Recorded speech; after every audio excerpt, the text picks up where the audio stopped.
barely been here a couple months. Well, and you're not going to really get anything until toward the trade deadline because it costs less money on the against the salary cap later in the season. And players can say it's part of the system, part of the game, part of your career. But I don't know. I wouldn't want my name floated out there December 1st. Yeah. When you have to go through everything. If you're Sealer, I understand. It's like, okay, what a great piece he'd be.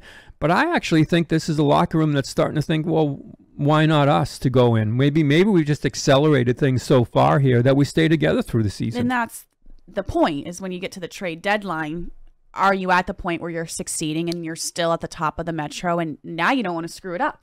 No. Now fans are all about trading now. What happens if they're still winning and you trade away a Risto or a Konechny, a solid piece, and you're like, what are you doing? We're winning now. And that's that line they're going to have to walk. And that's why they're such an interesting franchise right now. They are. Because they're going to be going to be like at the trade deadline, they're going to be really interesting on what they're going to do. They have pieces that are very valued by other teams, but should be valued by themselves.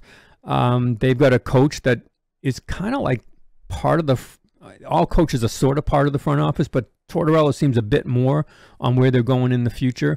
So that's going to be a real tough call. But if they keep winning, making the playoffs to me is critical, because just for fan interest to come in. Just get in. And in hockey, it's not like there's teams. Was one team? There was a coach, Sutter, once said if he had a draw against Colorado in the first round. Says, well, that's 8 weeks of your life wasted trying to play them in the first round. I don't think that's the case anymore, especially here. I mean, with the goaltending you have, if you ever got in, it's a great boost. It's a great boost in fan interest. It's a great boost in expectations for the future. So I know they're planning ahead for 2 to 3 years, but if this thing can be accelerated, I'm all for just stepping on the gas and accelerating. Well, I think it is accelerated. I think it already is accelerated, because we were not expecting to be in December talking about standings and talking about this point. Maybe, that they were near the bottom and could they sneak their way back up, but not second place in December. No, and I think what's kind of accelerated it more is the deceleration of some teams. Yeah. Nobody thought Jersey was going to struggle the way they have. Certainly nobody thought Pittsburgh was going to struggle the way they had. So there's teams that Buffalo is really struggling going on. Ottawa.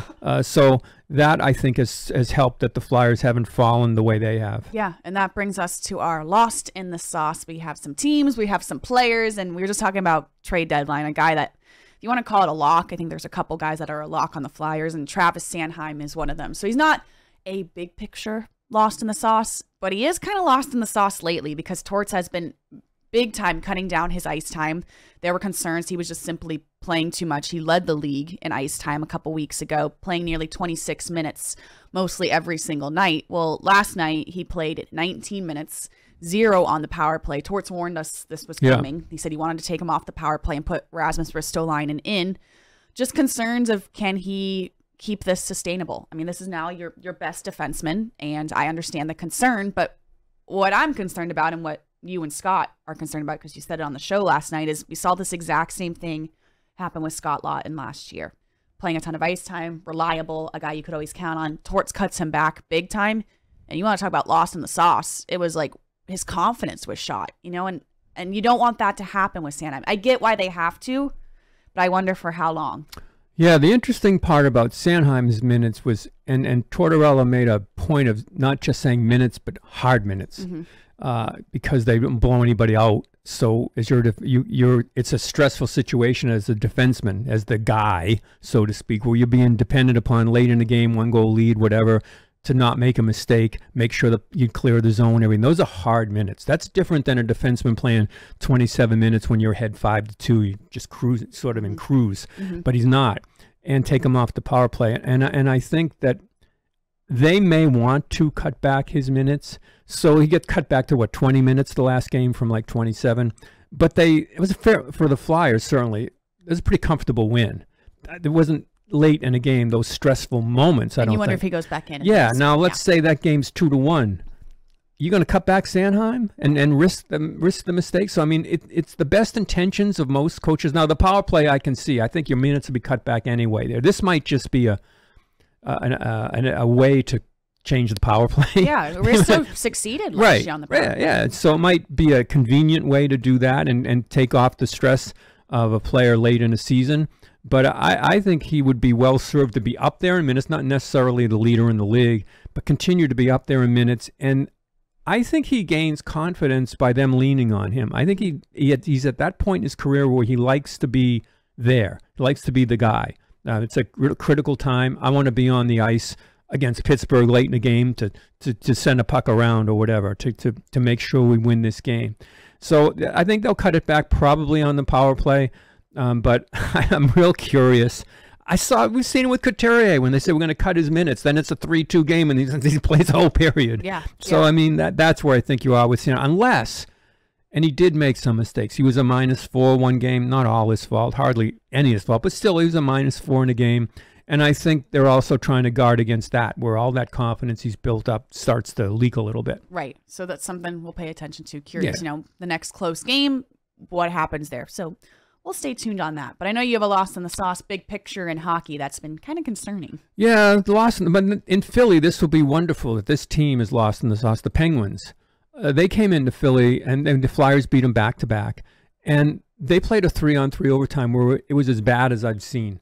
Their power play has basically Hall of Fame to Hall of Fame to Hall of Fame to Hall of Fame to Hall of Fame. And they've 30 times in a row, chances in a row, opportunities, and not score a goal.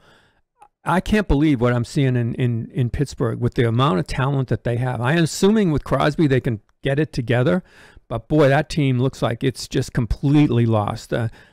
I guess you just add Carlson, you add so much offensive talent, you lose your work ethos, and that's hard to believe with a Crosby on your lineup. But boy, they look lost. So I'm expecting. I mean, they had a quote. This is the worst quote ever in sports, where they say there's a closed door meeting. Please give me a headline when there's an open door meeting. It's a meeting. Yeah. I mean, every meeting is closed doors.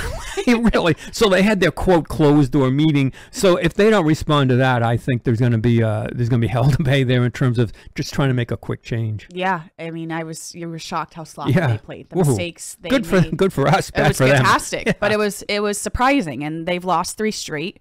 And now they play the Panthers tonight in Florida. I would bet big time that if they can't turn around now after this that. This game's everything. Yeah. Yeah.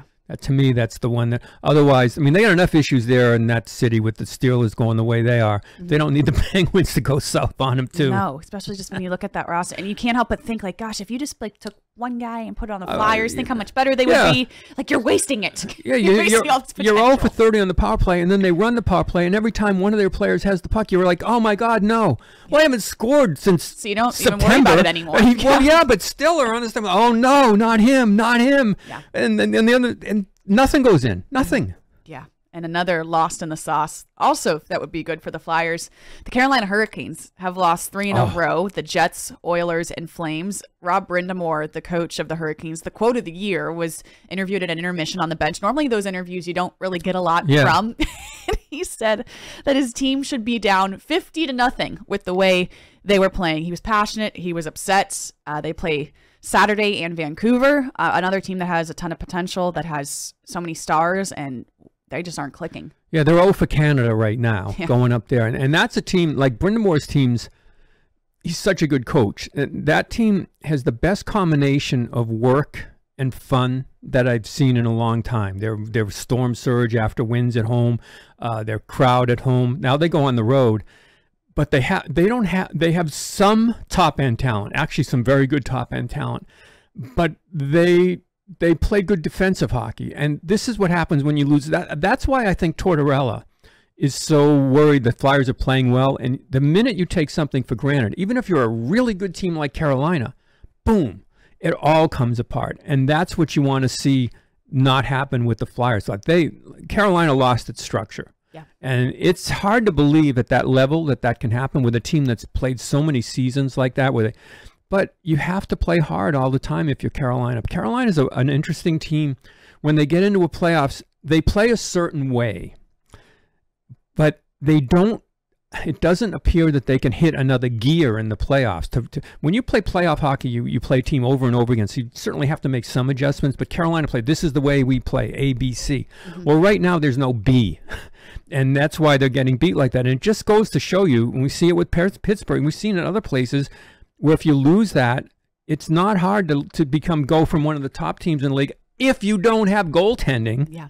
That you can certainly fall completely off the map. Yeah, and it doesn't matter anymore with your roster or the stars you have if you aren't sound. And that's, I think, Carolina similar, is making just mistakes that make you make scratch mistakes, your head. And then your goaltending, they don't have elite goaltending. If they had Carter Hart, they wouldn't be in this slide. They wouldn't have won. But they wouldn't. Win one, you lose one. Yeah, win, yeah. But they don't have that. And so that's where it's a real issue now with them, that they don't have that. So they have to continue to play that Brenda Moore style. And he saw it coming.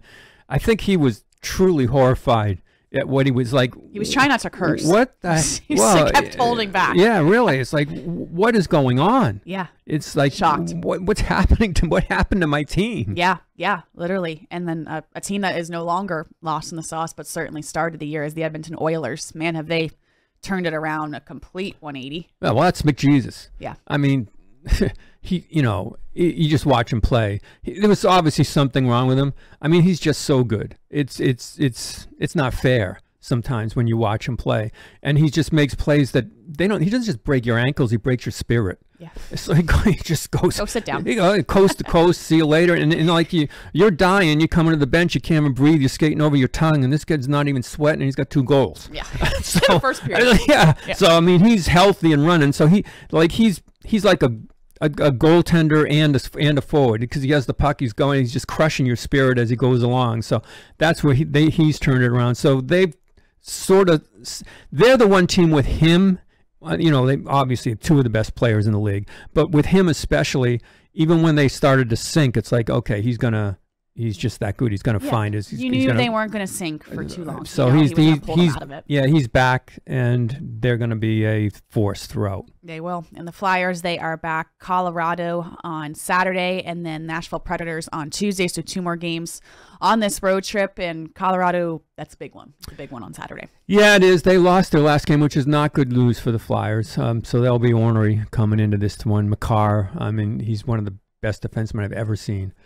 So they're going to have their hands full in this game. I think that's also why Torts was a little kind of dismissive of their effort in the last game, because when you look over the horizon, you're going into Colorado.